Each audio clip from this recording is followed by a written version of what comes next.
It really feels like the rest of the world is caught up to the U.S.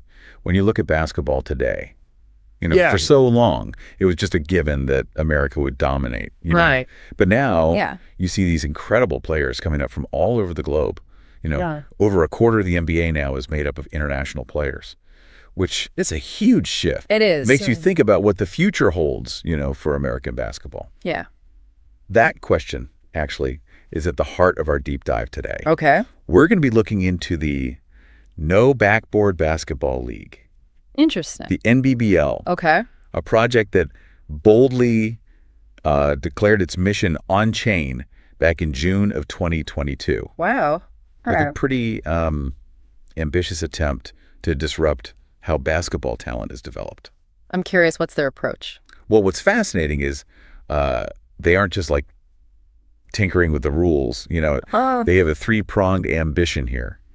Okay. A completely new sport, Wow. which they're calling basketball the remix. Basketball the remix. A fundamentally different way to share the economic value generated. Interesting. And a new infrastructure that connects street-level basketball to a global audience. Wow. It's a very, very comprehensive vision. It sounds ambitious. Yeah, and at the center of all this is What is it? that basketball the remix. Okay. And it's not about just making minor tweaks. All right. They've really tried to reimagine the game for today's athletes. Mm-hmm. And crucially for how audiences consume content in the digital age, right? Yeah. Yeah. Then you have the UHooper Society digital trading card collection, Oh, okay. which seems to be key to their idea of turning supporters and creators into real stakeholders. Interesting. So the mission of this deep dive is to understand exactly how the NBBL believes it can reignite American basketball, by empowering the players and the fans. I see. I see. Yeah. So how do they plan to actually change the game itself? Well, when we talk about basketball the remix, it's really important to understand that taking away the backboard Okay. isn't just a rule change, Yeah. It completely changes the whole dynamic of how the game is played. I see. Take the UHoop itself with its smaller 16-inch rim. Okay. Suddenly, every shot has to be a clean swish. Right. You can't rely on a lucky bounce off the glass anymore. So it really emphasizes Exactly. shooting skill. It's all about direct shooting, Yeah. the perfect arc, pinpoint accuracy. Mm-hmm. It almost feels like a return to Dr. Naismith's original vision for the sport, Wow. where the whole point was to get the ball directly into that peach basket. That's fascinating. And here's where it gets even more interesting. Okay. They've also gotten rid of the stoppages after a score Really? and added live substitutions, just like in soccer or hockey. Oh, wow. Okay. So the game just keeps flowing. Interesting. It demands those instant transitions back and forth between offense and defense. So the pace must be incredibly fast. Oh, you can just imagine the level of conditioning that these players would need, Yeah. But for us, the viewers, it's nonstop action. Yeah. And it makes me think, if you connect that to their overall vision, this constant flow, it not only pushes the players physically, Yeah. but it keeps the audience totally engaged. Makes sense. There's no downtime to lose momentum, Yeah. And then you add in the fact that they're aiming for short, really intense segments, like 7 to 10 minutes each. Oh, wow. It's like they've taken the most exciting parts of a traditional game and condensed them into these intense bursts. Yeah. Yeah. Each segment becomes its own mini event that's super easy to film. It's perfect for the way people consume media today, right? Exactly. Precisely. Just sort of clips, highlights. Yeah, it's tailor-made for the digital age, for streaming platforms, social media, those highlight reels. But with that same competitive intensity. Absolutely. And every one of those short segments must feel like it carries these incredibly high stakes. That's a good point. The strategy must be very different as well. Oh, absolutely. With the no backboard and these shorter games. And they have custom scoring zones, like a three-point key in addition to the regular arc. So every possession becomes a lot more strategic. Way more complex. And with no timeouts and constant movement. Players have to think ahead. Several steps ahead. You have floor spacing, perfect timing. On the fly, play calling. Essential. It really rewards high basketball IQ and seamless teamwork. Definitely. It's not just about excitement for the fans, though. Right. This basketball the remix seems specifically designed for faster skill development as well. Oh, how so? Taking away the backboard forces players to really refine their shooting technique. Yeah. No more relying on those lucky bounces. And the smaller court, the relentless pace, Right. it just screams agility, conditioning, and teamwork, Like a constant training exercise. Yeah, it's almost like they're trying to create the futsal of basketball, Interesting analogy. really honing those raw skills that can translate back to the traditional game. I see. Pushing those fundamentals. Exactly. And that analogy to futsal, Yeah. it's spot on. It's about maximizing those repetitions, pushing players to develop a more well-rounded skill set, Yeah. in this high-pressure, fast-paced setting. It's like a training method in itself. And it's not just a different way to play. It's a powerful development tool.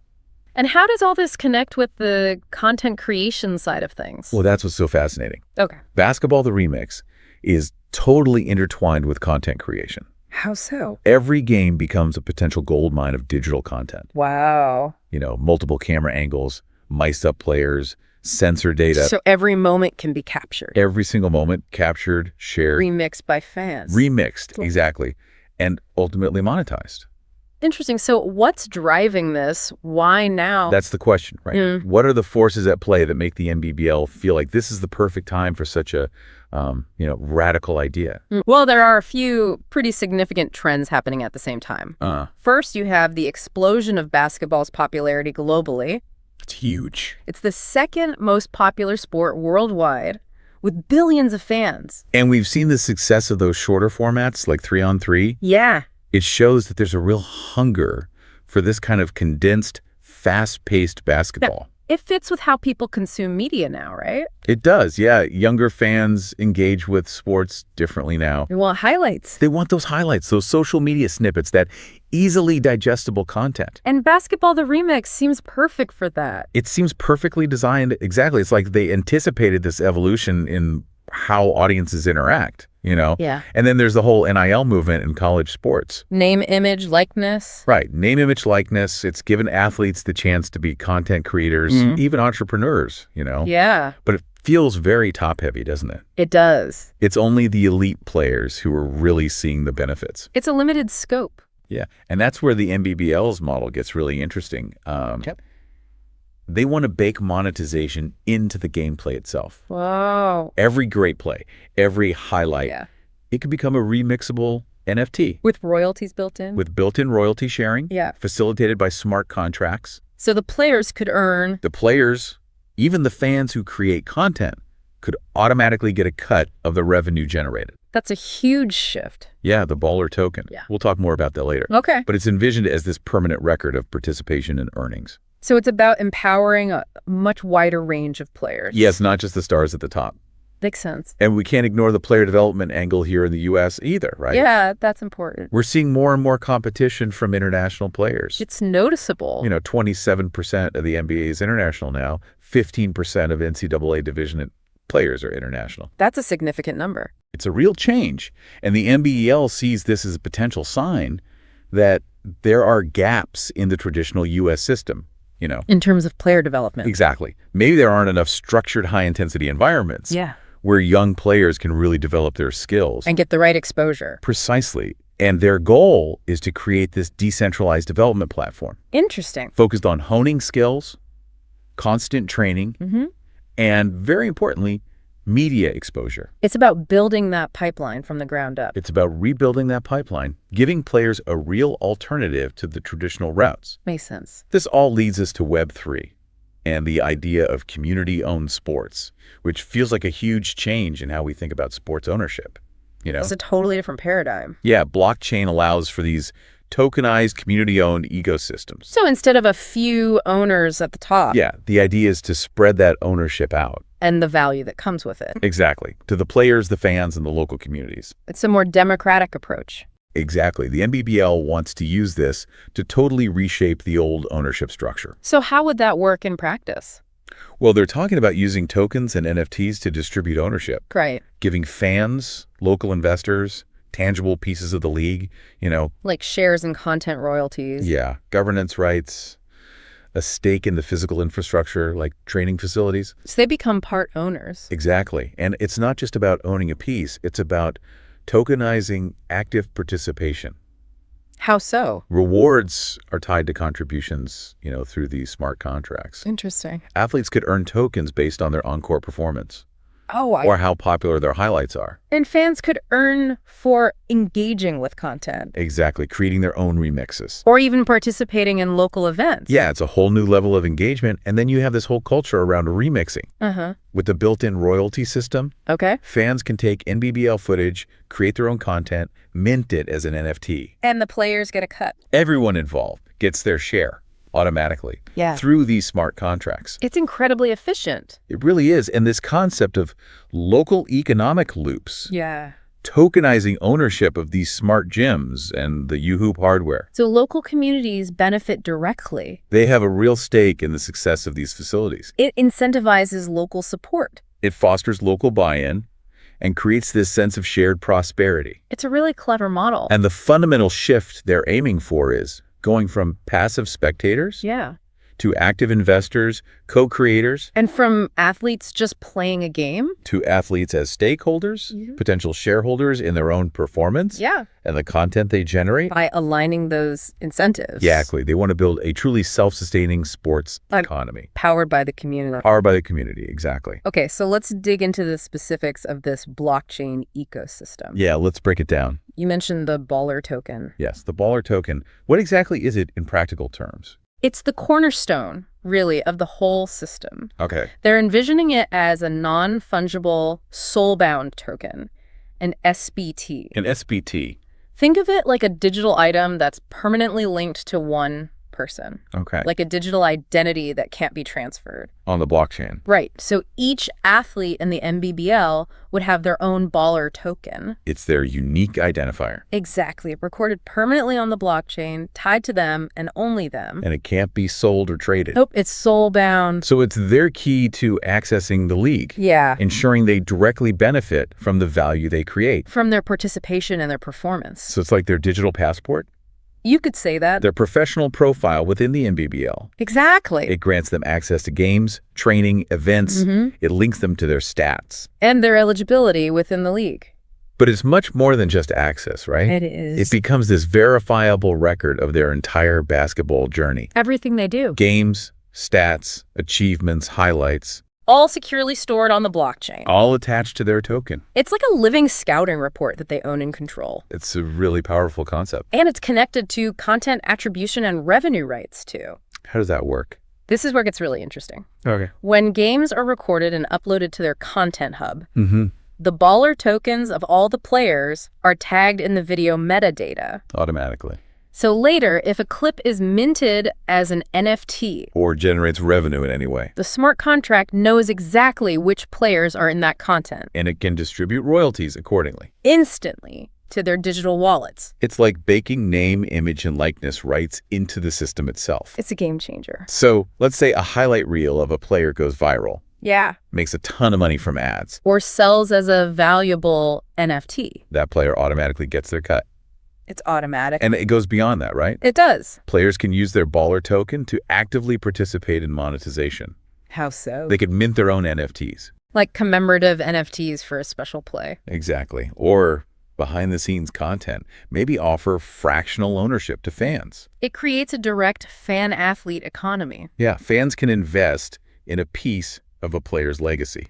And as the player's career progresses, the value of those NFTs could go up. Benefiting both the player and the fans who supported them early on. And there's potential for things like tipping, direct sponsorships. Co-creating content with fans. It fosters this much deeper engagement. It's the foundation of their play-to-earn model. Right. So it's not just about playing the game, it's about building a brand. And having a direct connection with your fans. Let's shift gears now and talk about the UHooper Society digital trading card collection. Okay. This seems to be a lot more than just collecting digital cards. Oh, absolutely. It's more like a membership program. Yeah. For the earliest and most passionate supporters of the NBBL. And creators. It's a utility-first approach. Each NFT gives you exclusive benefits and also acts as a governance token, giving you a say in how the league is run. All in one. All rolled into one. Wow, that's interesting. They call the holders UHoopers. UHoopers. And they want to give them real power. Real influence. To participate in the league's success. I see. You mentioned one NFT, 4 utility tracks. Right. Can you explain what those are? This is one of the coolest parts, I think. Each UHooper Society NFT unlocks benefits across 4 different tracks. Okay. Ball, house, arena, and diamond. Okay, so there's a track for everyone. Yeah, it doesn't matter if you're a content creator, a community builder, an entrepreneur, or just the supporter of the token economy. There's a way for you to engage with the league and get real rewards. And these benefits can evolve over time. They can, yeah, through metadata updates. Or by actively participating in the community. It's designed to keep people engaged. And there are different tiers within each track. There are, yeah. Entry, mid, rare, and super rare. It's like a gamified progression system. So you can unlock more valuable benefits as you go. Right, by getting more involved in the community. Or acquiring rarer cards. Even the entry-level NFTs give you real utility. Like access to content. Discounts on merch. But the higher tiers give you more, like voting rights. Yeah, enhanced content licensing. Boosted token rewards. It encourages people to stay active. And these NFTs are tradable. Yeah, you can buy and sell them on marketplaces. So new people can join the community. And the ecosystem keeps growing. It's a very dynamic system. So the UHoopers aren't just passive fans. No, they have a real say. Especially those with the higher tier NFTs. They have governance rights. They can vote on league decisions. Influence how the community treasury is used. Propose their own ideas. Form subcommittees. It's like a decentralized autonomous organization, a DAO. A community with built-in rules, making decisions together. So let's dive deeper into the ball track. What kind of benefits are we talking about? Ball track is all about content. Access and creation. At the entry level, you get a season pass to all the games. Behind-the-scenes content. As you go up, you get more insider access. Like Q&As with players.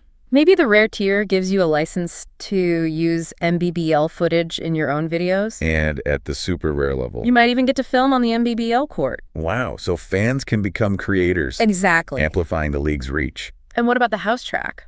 The house track sounds more community-focused. It is. It's all about building the community. And governance. At the entry level, you get access to private forums. A Web3 learning hub. To help people understand the tech. Mid-tier gets you those voting rights. And the higher tiers? Yeah. Let you start your own community projects. Host your own content. Get VIP access to events. It's about fostering a really engaged community. Who helps shape the league's culture and growth. And the arena track seems geared towards entrepreneurs. Right. People who want to build businesses alongside the NBBL. What kinds of benefits are there? At the entry level, you might get discounts on merch. Access to an opportunity board. Listing league-related gigs. Mid-tier, you can propose your own ventures. Using NBBL intellectual property. Request licensing agreements. Rare tier, you might even get to operate your own local NBBL league. Wow, like a franchisee. And the super rare tier could get you into an investment club. With early access to expansion plans. And potential revenue sharing opportunities. So it's about decentralizing the league's growth. Empowering entrepreneurs to become owners and operators. And finally, the diamond track. This one's about long-term incentives. And rewarding loyalty. All UHoopers get some Jon Bee token rewards just for holding their NFT. But the higher the tier, the more you earn. Plus you get bigger discounts. Maybe even a share of revenue streams. It's about encouraging long-term investment in the ecosystem. And sharing the rewards as the league grows. It's amazing how much thought they've put into building this community from day one. They're really committed to it. Okay, let's move on to the NBBL Content Hub. You described it as this blockchain-enabled decentralized media platform. Yeah. What does that actually look like in practice? Imagine a Web3 version of YouTube or Instagram. Specifically for the NBBL. With built-in rights management and revenue sharing. Something those traditional platforms lack. All the NBBL content lives here. Full games, highlights, interviews, fan remixes, everything. It's the heart of the ecosystem. What are some of the key features? First, content ingestion and indexing. So all the footage gets uploaded. Whether it's official broadcasts or community games using UHoops. And it's all tagged and categorized. Using AI and those baller token IDs. So it's easy to search. They'll also have editing tools. For creators. Especially those in the ball track of the UFIRS Society. To remix and create new content. And here's the big one. One-click NFT minting and licensing. So you can turn your content into an NFT instantly. With the royalty splits embedded in the smart contract. So everyone gets their fair share. Automatically. That's incredible. And the platform handles all the revenue distribution. So there's no need for manual payouts. Or trusting a central authority. And they're planning an embeddable video player. Like YouTube. But linked to the blockchain. It can track views and engagement. Even when the content is shared elsewhere. And it can even trigger watch-to-earn rewards. So fans get rewarded for watching. Jon Bee tokens. So the content can travel anywhere. While maintaining its connection to the blockchain. And its monetization potential. That's the goal. What about the infrastructure behind all this? They're exploring a hybrid, decentralized approach. Right. The video files might be stored on IPFS or Arweave. Decentralized storage? But the important metadata is on a public blockchain. So you get the benefits of decentralization. Without sacrificing speed or user experience. It's a smart approach. It's about turning the league into a decentralized media network. Where anyone can be a broadcaster. And a content creator. You've mentioned the Jon Bee token a few times. Right. What's its role in all this? It's the fuel that powers the NBBL economy. Okay. Named after Jon Bee, Jon McLendon. A legendary figure in basketball. It's the currency, the reward system, and a key part of governance. So how will it be used specifically? Well, first and foremost, it's for rewards. Players can play to earn Jon Bee tokens. By participating in games. Creating highlights. Fans can watch to earn. By engaging with content. There's even a learn-to-earn component. Where you can learn about the NBBL and earn tokens. It's also the currency for the marketplace. So you can buy merch, gym memberships, NFTs. They're also developing staking mechanisms. To earn passive rewards. And as the ecosystem grows, the Jon Bee token will be used for governance. So holders can vote on proposals. And shape the future of the league. It's all about incentivizing participation. Across every aspect of the NBBL. And they keep stressing that it's not just a speculative token. Its value is tied to real-world activity. Playing the game, creating content, supporting the league. It's about unlocking the value generated by the community. And distributing it back to the contributors. Exactly. What about the UHoop hardware itself? The 16-inch rim with no backboard. It seems like more than just a piece of equipment. It is. They see it as an IoT-enabled device. A bridge between the physical and digital. For players, it's a training tool to improve accuracy. But owners can potentially upload and monetize content created using their hoop. So even a casual game can generate NFTs. And give players a chance to earn. They're also exploring letting UHoop owners host official games. Decentralized community-run competitions. And in the future, they see potential for at-home and VR integration. Connecting the physical hoop to digital experiences. It's about extending the league's reach. And decentralizing content creation and gameplay itself. It's a really innovative concept. So you have the Baller token, the UHooper Society, NFTs. The Content Hub, the Jon Bee token. And the UHoop hardware. All working together. To create this Web3-powered ecosystem. It's a whole new way of thinking about sports. And their value creation model seems very sophisticated. It's multi-layered. It's not just about relying on traditional revenue streams. The Content Hub is at the center. Creating a network effect. More content attracts more participants. Which generates more content and activity. They'll have content monetization through views, ads, NFT sales, licensing. With revenue splits for athletes and creators. Then there's revenue from smart gyms and events. Tickets, memberships, sponsorships. Some of which could be tokenized and distributed back to the community. And they're exploring tokenized licensing and merchandising as well. Giving entrepreneurs the chance to build businesses around the NBBL brand. So every moment, every piece of content becomes a potential asset that can generate income for everyone involved. It's a self-reinforcing model. Let's talk about the token economics. Okay. How will the Jon Bee tokens be distributed initially? And what's their long-term vision for the system? They're taking a phased approach. Okay. The final tokenomics will be determined as they develop the UHoopers Society NFTs. So they can gather data and community feedback. To make sure the model works for everyone. The 1% Founders Collection they launched serves as initial funding. And rewards early supporters. With special benefits. Like exclusive content and early decision-making power. They're really treating those early adopters as partners. They're crucial to building this new economy. And for the broader distribution of Jon Bee. Yeah. What are their guiding principles? The main one is rewarding those who create value. So a big chunk of the tokens will be for rewards. For playing, watching, learning, and creating content. Another portion will go to the community treasury. For governance and initiatives. And early supporters will be rewarded too. Of course. They're also planning deflationary mechanisms. To help maintain the value of the token. And they keep emphasizing the link between the NFTs and the Jon Bee token. They'll work together. To strengthen the ecosystem. It's all about utility and participation. Not just speculation. Exactly. So, to sum it all up, what's the main takeaway from our deep dive into the NBBL? I think it's about creating a community-driven sports and creator economy. From the ground up. Using blockchain and community empowerment.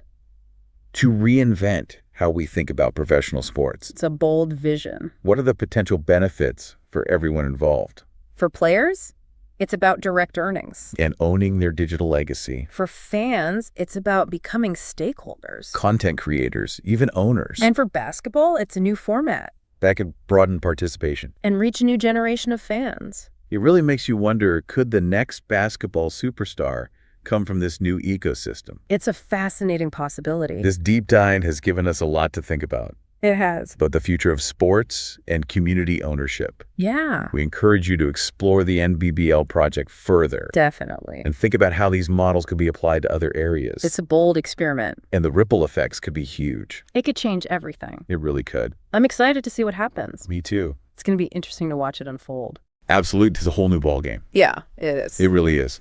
And we're inviting people to jump on this shit. Yo, we talk about change through the game. Hoops without bounds, legends and sounds. Hooper society, no backboard league. Transforming streets to courts where dreams meet. Started back in the day, the Renaissance plays. Black-owned teams shaping the NBA's ways. Overlooked in the history books, but look, we bringing back the story. Every nook and cranny, from New York streets to the heart of every family. One need a vacuum, if the stitches shout, we can smash that. Visionary moves, no backboards, just hoops. Revolutionizing play, watch the community recoup.